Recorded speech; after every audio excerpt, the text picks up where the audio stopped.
आप में से कितने लोग हैं जो बहुत एक्साइटेड हैं आज के सेशन को लेकर के? तो अब मैं जैसे ही आपको नाम बताऊंगा उनका, जो हमारे आज के गेस्ट हैं, तो आपका जो एक्साइटमेंट लेवल है वो और बढ़ जाएगा। ये बताने से पहले कि गेस्ट कौन है, मैं आपको थोड़ा सा बताता हूं YouTube के बारे में। YouTube में क्या है कि पूरे वर्ल्ड की अगर बात करी जाए तो करोड़ों चैनल्स हैं जो अलग अलग जॉनर्स में हैं, अलग अलग कैटेगरीज में हैं। उसमें से दो बड़ी कैटेगरीज हैं, मोटिवेशन और एजुकेशन। पूरे वर्ल्ड में जो वर्ल्ड का नंबर 1 मोटिवेशन चैनल है वो मेरा है, और जो वर्ल्ड का नंबर 1 एजुकेशन चैनल है किसी इंडिपेंडेंट क्रिएटर का, वो उनका है, जो कि हमारे गेस्ट हैं। उनके 17 मिलियन से ज्यादा सब्सक्राइबर्स हैं। Please give an energetic and warm welcome to the one and only Khan sir.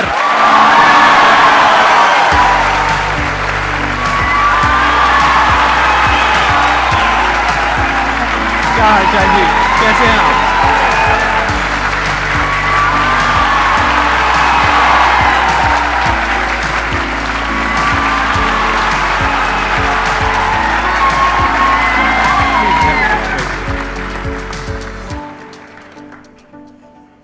इससे पहले कि ऑडियंस आपसे कुछ पूछे या इंटरेक्ट करे, मेरे माइंड में एक क्वेश्चन है आपके लिए जी।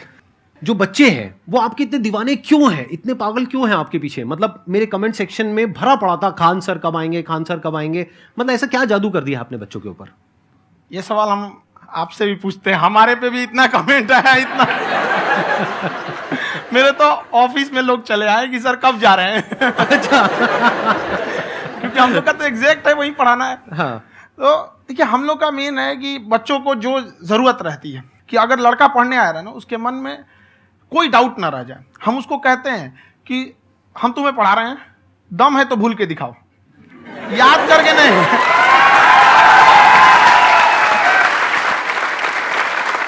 प्लस आप जिस प्राइस पॉइंट पे पढ़ा रहे हैं, आई थिंक वो सबसे कम है, वो बहुत ही कम है। सर, ये जो फीस का कल्चर है, ये हमारा इंडियन कल्चर नहीं है। हमारा इंडियन कल्चर गुरु दक्षिणा है, उस हिसाब से वो सही है। ऑक्सीजन जैसे जिंदगी के लिए जरूरी है, वैसे एजुकेशन जरूरी है। कोई ये नहीं कह सकता है कि पैसे की वजह से वो खान सर के यहां से लौट गया। क्या बात है।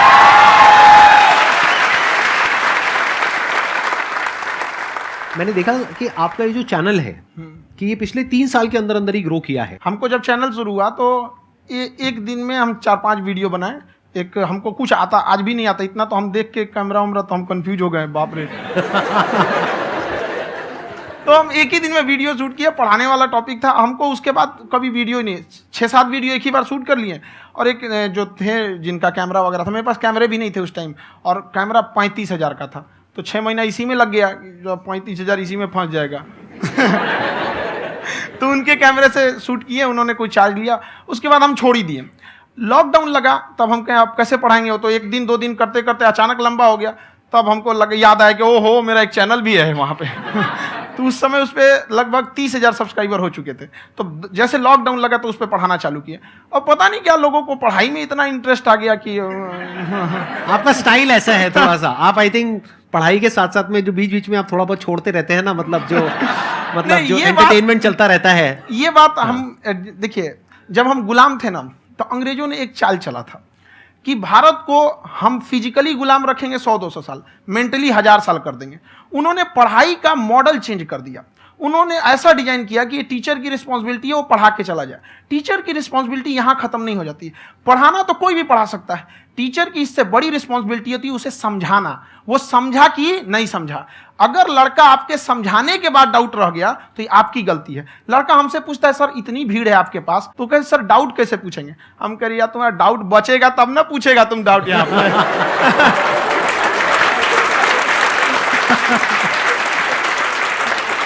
कॉन्फिडेंस नेक्स्ट लेवल है खान सर का, मानना पड़ेगा। और शायद यही वजह है इनकी जो ग्रोथ है उसका। किसी ने शायद सपने में भी नहीं सोचा होगा कि पिछले 2 साल के अंदर अंदर जो आपके चैनल की ग्रोथ हुई है, जैसे आप खुद ही बता रहे हैं कि लॉकडाउन के टाइम पे आपके 30,000 के करीब सब्सक्राइबर्स थे, आज की डेट में 17 मिलियन है। और मेरा एक क्वेश्चन और है, इससे पहले कि ऑडियंस में से आपसे कोई क्वेश्चन पूछे, कि कई बार आप ऐसे भी टॉपिक्स टच करते हैं जो थोड़े से कंट्रोवर्शियल हैं या थोड़े से सेंसिटिव हैं, जिसके ऊपर बात करने की हिम्मत आई थिंक बहुत ही कम लोगों में है। तो आपको कभी ये नहीं लगता है कि कहीं ज्यादा तो नहीं हो रहा है, इसको थोड़ा रोक देते हैं, थोड़ा कम कर देते हैं? क्योंकि कोई लाइन ही नहीं है वैसे तो बोलने को, तो आप कुछ भी बोल दो, कितना भी बोल दो। हुई है कंट्रोवर्सी बहुत बार। एक्चुअली बचपन से हमको फौज में जाना था, और फौज वालों के लिए ये सब मायने नहीं रखता। उसको करना है मतलब करना है, तुम सामने कुछ भी रहो, डजंट मैटर।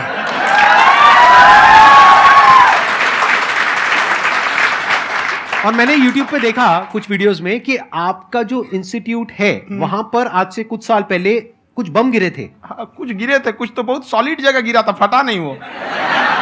मतलब आपके आसपास। हाँ, बम को भी पता है कि टीचर की इज्जत किया जाता है। क्या बात है, क्या बात है।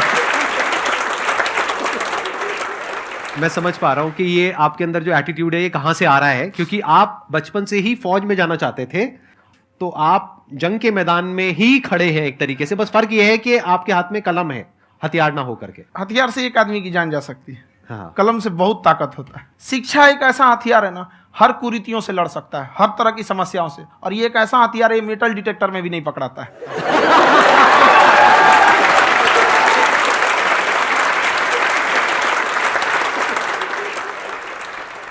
मेरा क्वेश्चन ये है कि अभी प्राइवेट ऑर्गेनाइजेशंस में पीटने का, पनिशमेंट का ये सिस्टम जो है खत्म हो गया है। हम आपके वीडियो में देखे हैं सर कि आप एक बड़ा सा रोल रखे रहते हैं, पुलिस है ना? वाला लाठी है वो, पुलिस वाला लाठी है, और स्टेज पे बुला के बच्चों को उसी से धुनाई शुरू कर देते हैं मस्त एकदम से, है ना? तो सर मतलब कि बच्चे मतलब कि डरते नहीं हैं आपसे, और इस तरीके से कैसे कनेक्टेड हैं आपसे, है ना? और एक और क्वेश्चन सर, यूपीएससी का जो आप अपना बैच स्टार्ट करने वाले हैं, ठीक है, उसके बारे में बताइए सर, क्योंकि मुझे मतलब कुछ इशू करना है सर, ठीक है? और संदीप सर को देख लिए, मेरा तो वैसे ही हो जाना है।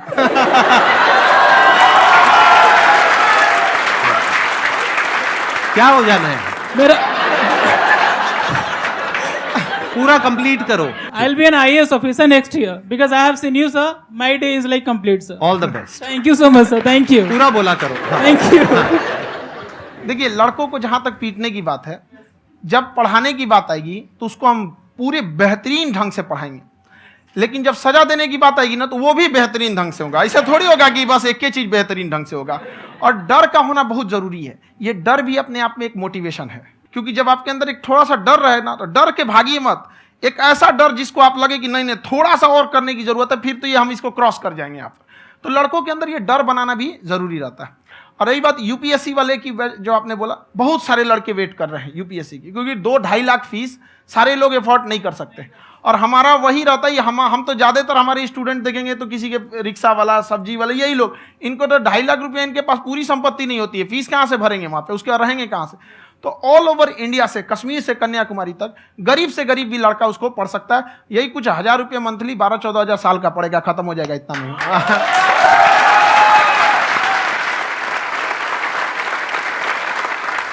ये जो डंडे वाली बात इन्होंने कही, ये सच है? मतलब आप हाँ, सच में एक डंडा रखते हो पुलिस का ही है वो, और मारते हो? हाँ। कि मतलब अगर कोई लड़की छेड़ता है या ऐसा कोई भी उल्टा नहीं, पुल्टा काम पढ़ाई करता लिखाई है, कुछ भी गलती करेंगे तो पिटाएंगे वो यहाँ पे, कैमरे पे, ऑन कैमरा, जैसा भी रहे, कुछ भी पिटाना तो उनको फिक्स है। एक तो कोई मतलब विधायक जी थे, उनके लड़का को पीट दिए, तो चला है दल बल लेके अपना वहां पे। उसने घर पे नहीं बताया था कि सर ने पीटा है, बस बोल दिया कोचिंग में पीटा है। बाद में पता चला हम पीटे हैं, तो उसके पिताजी मेरे सामने और पीटे।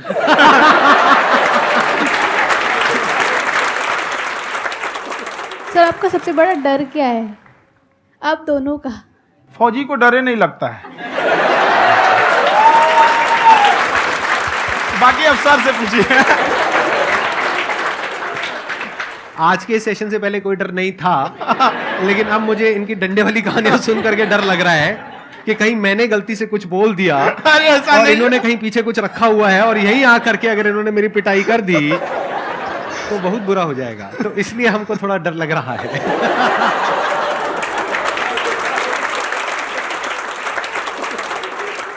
आपकी डेली कितने घंटे क्लासेस होती हैं? 6-7 घंटे। अभी भी खुद ही करते हो आप? हाँ, जो भी हमारे classes स्टाफ करते हो। परेशान रहते हैं। हम 1:30-2 बजे सोते हैं, सुबह 6 बजे उठ जाते हैं, परेशान रहते हैं। यार इतना क्यों करते हो, है ना?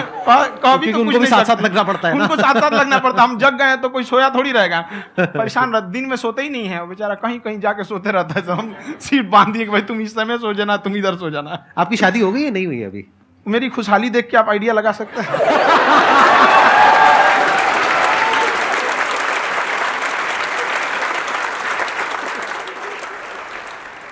First of all I would like to say sir thank you so much to you and to your team कि आपने मुझे यहाँ आने का मौका दिया। एंड सर अब तक मैंने आपको सिर्फ फ़ोन या लैपटॉप में ही देखा है दोनों को, आज फर्स्ट टाइम लाइव देख रही हूँ तो बहुत अच्छा लग रहा है। तो मेरा क्वेश्चन ये है सर आपसे जब हम लाइफ में कोई डिसीज़न लेते हैं कि हमें ये पर्टिकुलर चीज़ करनी है, और क्योंकि हम डिसीज़न लेते हैं तो हमारी आदत है कि पहले हम 4 लोगों से पूछते हैं कि तू बता तेरी क्या राय है, तू बता तेरी क्या राय है। तो उनमें से अगर कोई हमें कह देता है कि ये बेकार डिसीज़न है मत कर, तो हमारा माइंड कहीं ना कहीं डाइवर्ट होने लगता है और उसकी वजह से हम अपना डिसीज़न चेंज कर देते हैं। तो मेरा क्वेश्चन ये है कि कैसे हम अपने डिसीज़न पे स्टिक रहे, कैसे हम जो दूसरे के ओपिनियन है उनको अफेक्ट ना होने दें अपने ऊपर। दूसरे से सलाह लेने से पहले एक बार खुद उस पर रिसर्च कर लेना चाहिए, ताकि आप सामने वाला क्या सलाह दे रहा है आपको समझ में आना चाहिए। यहाँ पर ऐसा नहीं है कि कई बार ऐसे होते हैं कि दूसरे वाले को एक्सपीरियंस होता है, तो अगर आपको पहले से आइडिया है, उसके बारे में आप बेहतरीन ढंग से रिसर्च किए हैं कि क्या इसमें प्लस पॉइंट है क्या निगेटिव है, उसके बाद आप किसी से सलाह लेने जाइए। ये नहीं कि मन में आया सीधा बता गड़बड़ा जाएगा। तो वहाँ पे पहले आपको R&D करना पड़ता है, समझ में आया कि नहीं। और जिंदगी हो या गाड़ी, जीतेगा वही जो टाइम पे गियर चेंज कर रहा है। तो डिसीजन चेंज करना बहुत ज़्यादा गलत नहीं है।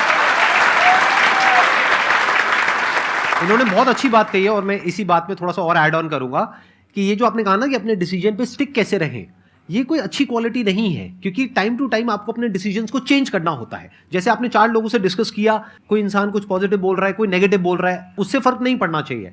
डिपेंड ये करता है कि वो जो बोल रहा है उसका बेसिस क्या है। क्या वो किसी नॉलेज या एक्सपीरियंस के बेस पे बोल रहा है या ऐसे ही कुछ भी बोल रहा है? ऐसे ही बोल रहा है तो फिर उसकी बात पे ध्यान क्यों दे रहे हो? अगर किसी नॉलेज या एक्सपीरियंस के बेस पे बोल रहा है, फिर चाहे वो पॉजिटिव बोल रहा है चाहे नेगेटिव बोल रहा है, दोनों ही मायने रखता है। उसके बाद में रिसर्च करनी है और फिर रिसर्च करने के बाद में फाइनल डिसीजन अपना खुद का होना चाहिए। अब वो डिसीजन उससे अलग भी हो सकता है जो आपने पहले लिया था, और वो सेम भी हो सकता है।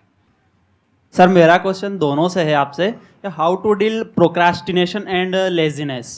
हमारा ब्रेन है ना, ये बहुत आलसी टाइप का है, इसको आराम खोजना पसंद है। अब थोड़ा सा भी अब इसको आराम की ओर लेके चले गए ना तो फिर उधर ही रहेगा। आप सोचेंगे 10 मिनट आराम कर लेते हैं ना, तो 10 मिनट 2 घंटा बना देगा। उसको टॉर्चर कीजिए, चल 10 मिनट बाद में उसको आप उस पर हावी में, वो कह रहा है कि हमको आराम चाहिए, आपको हाँ आराम मिलेगा, पहले काम फिर मिलेगा आराम। तो आप उसके हिसाब से मत चल। आपका मन कर रहा है थोड़ा सा देख लेते हैं, कोई नोटिफिकेशन आया, आप कोई काम कर रहे हैं, क्यों पहले काम कर लीजिए, बाद में देखिएगा ना नोटिफिकेशन। आप हावी मत होने दीजिए यहाँ पे। अगर आप 5 मिनट भी थोड़ा सा लूज पड़े ना, थोड़ा सा कमर सीधा कर लेते हैं, 2 घंटा बर्बाद कर दिया आपको। हावी मत होने दीजिएगा उसको अपने ऊपर। प्रोक्रेस्टिनेशन को तोड़ने का एक ही तरीका है, सबसे छोटे लेवल पे ले जा करके उस गोल को तोड़ दो। यानी वो गोल बहुत बड़ा है, उसको ब्रेक डाउन करो, उसके सबसे पहले स्टेप पे आ जाओ कि उसको अचीव करने का सबसे पहला स्टेप क्या है। जैसे गाड़ी चलाना सीखना है, उसका सबसे पहला स्टेप क्या है। अगर घर में कोई नहीं है सिखाने वाला या सिखाने वाली, तो बाहर जा करके जो गाड़ी का ड्राइविंग स्कूल है उधर जा करके पैसे दे दो। अब फंस गए ना तो फंसा दो अपने आप को। दिमाग ये लगाओ कि अपने आप को कैसे फंसाया जाए। जब हम फंस जाते हैं ना तो फिर हमको वो काम करना ही पड़ता है। Then there is no looking back. जब तक आप सोच रहे हो तब तक सोच रहे हो, उसको बोलते हैं पैरालिसिस ऑफ एनालिसिस, कि आप सोचते चले जा रहे हो अपने माइंड में, मैं ये करूंगा वो करूंगा वो करूंगा वो करूंगा, और प्रोक्रेस्टिनेट हो रहा है, वो चीज टलती चली जा रही है। तो उसको छोटे से छोटे लेवल पे ब्रेक डाउन करके उसको कर दो, दैट इज नंबर 1। और जैसे ही करना शुरू करते हो, कोशिश करो कि उसको जब तक कि आप सही से नहीं कर लेते हो उसको छोड़ना नहीं है, तो आपकी लेजीनेस भी खत्म हो जाएगी। कई लोगों को तो हमने देखा जो सप्ताह में कुछ भी नहीं करता, वो भी संडे को आराम कर रहा है।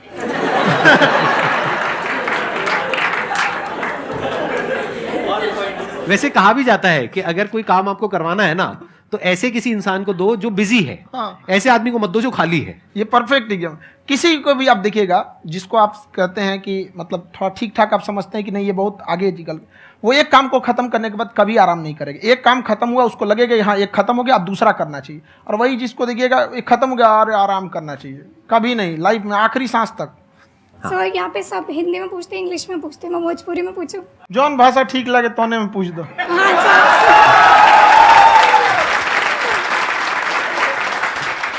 सर ये पूछे के चाहते नहीं कि जैसे हमने के पढ़ाई करी नहीं सर, तो कभी कभी डेली टारगेट्स जो होला वो कंप्लीट ना होला। अगर टारगेट्स कंप्लीट भी होला तो फिर ऐसा इरिटेशन या फिर वो एंजाइटी या फिर कि और करना है या फिर अभी नहीं हुआ, वो चीज़ हमेशा रहेला। तो वो कम कैसे करल जाए? देखिए टारगेट्स को ना हम लोग को एक अपने हिसाब से पहले फिट करना चाहिए। ऐसा नहीं कि दूसरे किसी इंसान को देख के हम टारगेट फिट कर ले। कोई लड़का 8 घंटा पढ़ रहा है, कोई पहली बार अभी पढ़ना ही चालू किया, उसको देख के 8 घंटा पढ़ेगा तो पढ़ाई छोड़ देगा। तो आप अपनी क्षमता के हिसाब से देखिए कि आप कितना पढ़ सकते हैं। अगर आपने एक घंटे को बना लिए कि हम 1 घंटा पढ़ सकते हैं, अगले 1 हफ्ते तक उसको सस्टेन रखिए। जिम में कैसे करते हैं लोग, पहले दिन उठा लीजिएगा 1 कुंटल तो हार्ट अटैक हो जाएगा। तो वो धीरे धीरे टारगेट सेट कीजिए और अपनी क्षमता को भी देखिए। हर इंसान की क्षमता अलग है। कंगारू को देख के हाथी छलांग मारेगा, पैर तोड़ के बैठ जाएगा।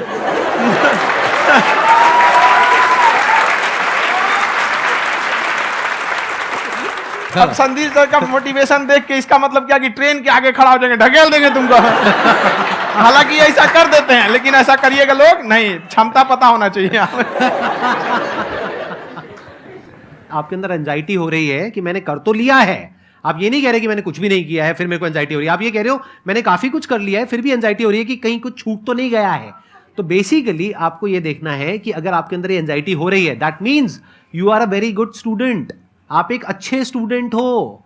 क्यों? क्योंकि बहुत सारे स्टूडेंट्स तो ऐसे हैं उनको पढ़ने के नाम से एंजाइटी होती है। तो आपको एंजाइटी हो रही है कि मैंने पढ़ लिया, दिन में मानो 8 घंटे का आपने टारगेट सेट किया और 6 घंटे पढ़ लिया, या मान लो 8 घंटे भी पढ़ लिया, फिर भी एंजाइटी हो रही है कि मैंने 10 घंटे नहीं पढ़ा। तो ये तो अच्छी क्वालिटी है ना, ये तो एक ब्रिलियंट स्टूडेंट की क्वालिटी है, क्योंकि एंजाइटी उसी को होती है जो केयर करता है, जिसको परवाह है, उसी की तो एंजाइटी होती है। जैसे माँ को अपने बच्चे की, जैसे एक माँ को अपने बच्चे के, जैसे एक माँ को अपने बच्चे को लेकर के एंजाइटी होती है। हंस लो मजाक उड़ा लो मेरा। कोई बात नहीं, एडिट कर देंगे इसको हम। हाँ।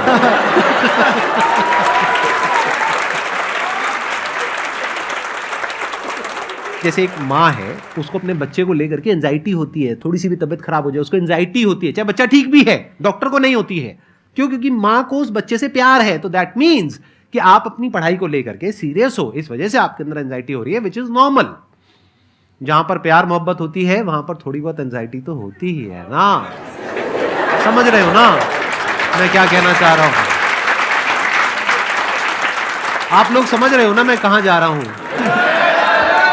जब वो किसी और से बात करती है तो एंजाइटी होती है ना।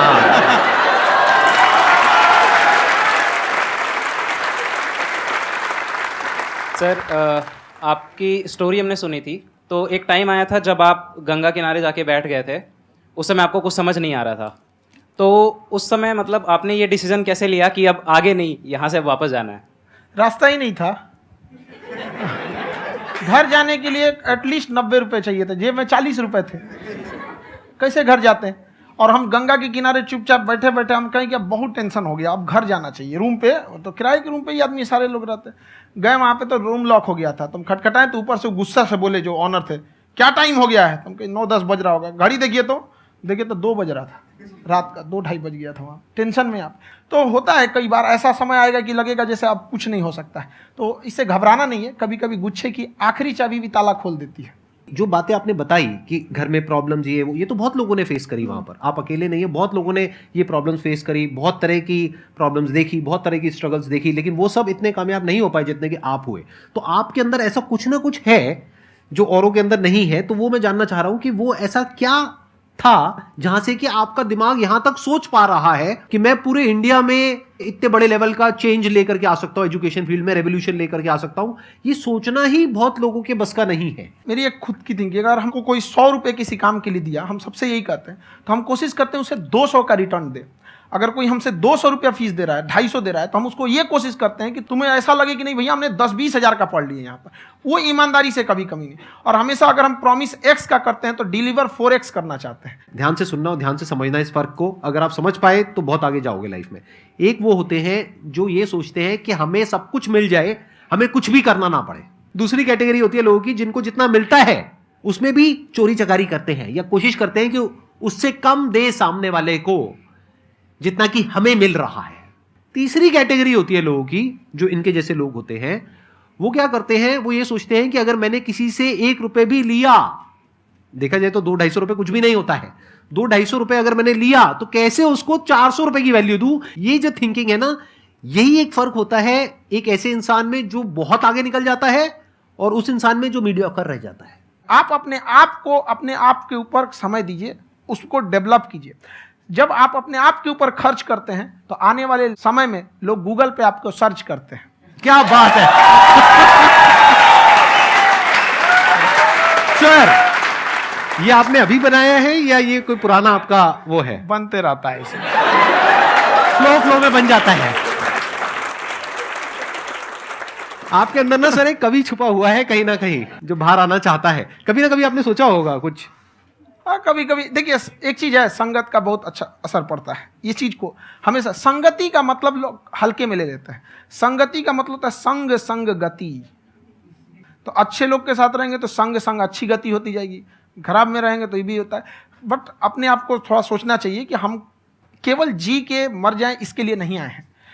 लोग कहते हैं कि सर नाम क्यों नहीं बताते अपना। हमारी एक ही सोच है कि जाने के बाद इस दुनिया से हमको मतलब एक चीज देना चाहते हैं स्टूडेंट्स को कि वो याद करें कि इस पैसे की भाग दौड़ की दुनिया में हर कोई दोनों हाथ से लूटने में लगा है, खाली हाथ जाने के लिए ये सबको लगा है। तो हर कोई को ये सोचना चाहिए कि था कोई इंसान जो इतने कम फीस में इतनी शिक्षा जो